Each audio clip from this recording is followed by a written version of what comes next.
If the safety brake on your Husqvarna chainsaw doesn't work anymore, stay tuned because today I'm going to show you how to repair that. The reason why the safety brake isn't working on this chainsaw anymore is because the brake band inside is broken. Now the first thing to do to repair this is to remove the clutch cover. Grab a 1/2 inch socket or your chainsaw tool. And now remove the bar and chain. Now you'll need to remove this Phillips screw here that holds the metal cover. Now you'll need to remove the Allen bolt over here and another one on this side. The one that holds part of the recoil right on the top here. And this will pop out.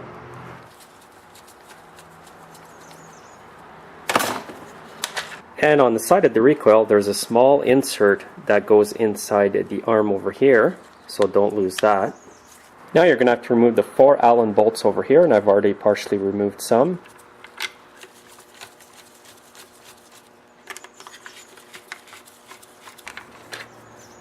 When you remove the plastic cover, you may see that the spring wants to come out like that. That's normal.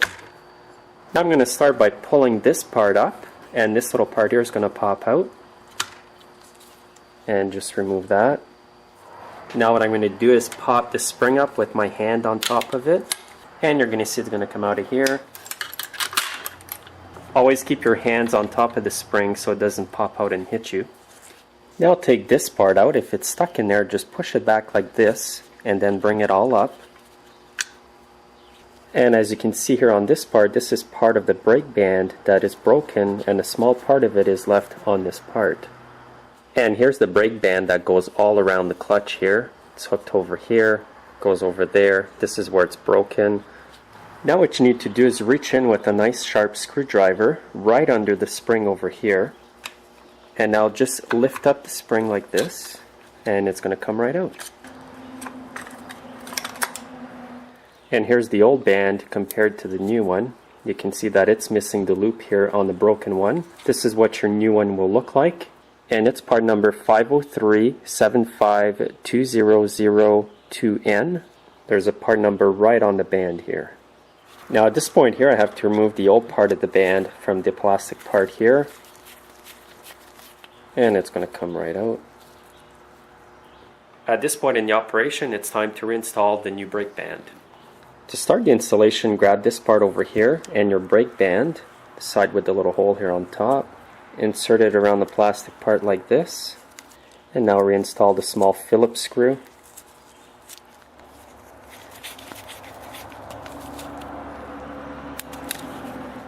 Now I'm going to reinstall the brake band around the clutch like this. You want to line up the band in the grooves over here. Make sure it's nice and flush all the way down around and down evenly. Now make sure to install this mechanism here onto the pin and push down. Now I'm going to install this part here with the spring right into this groove. And make sure it's pushed in all the way down like that. The next part I'm going to install is this arm here. Underneath the arm you're going to see a shaft, and it's going to go down in the hole over here.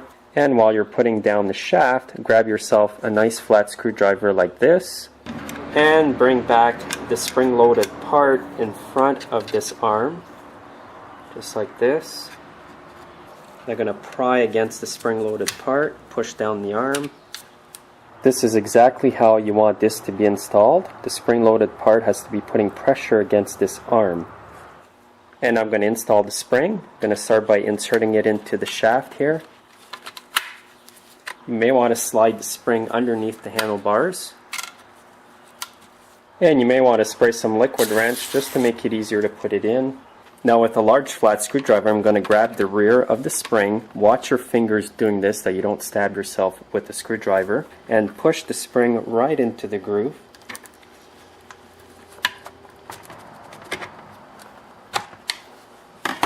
So this is how it's going to look so far. And before I reinstall the cover, I'm going to put a bit of lithium grease on some of the parts.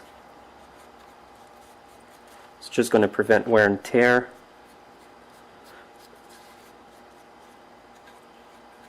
Always be careful with your fingers when you work inside of spring-loaded parts. At this point here, install this plastic cover back on.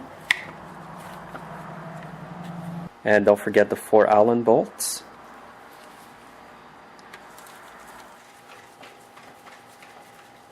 And make sure that all these Allen bolts are on pretty tight. Now I'm going to reinstall this metal cover here.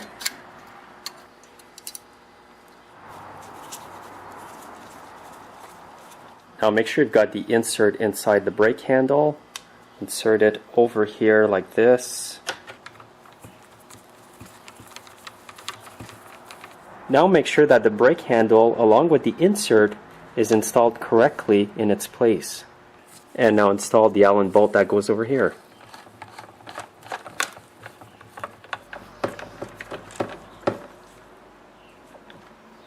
Now at this point, all that's left to install is the bar and chain.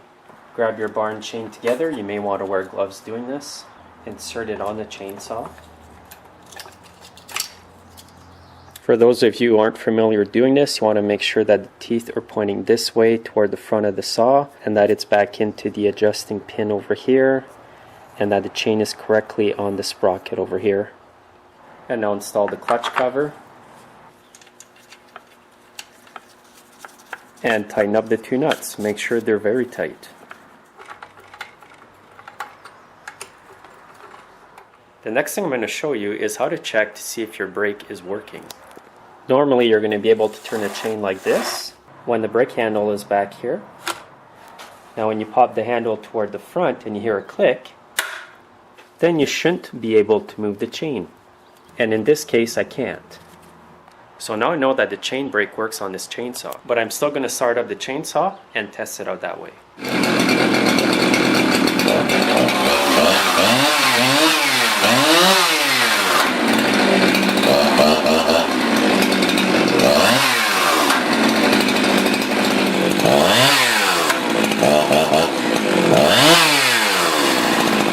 So thanks again for watching, guys. Make sure to subscribe, and remember, if you do this kind of work, make sure that you know what you're doing and that you're always working safe.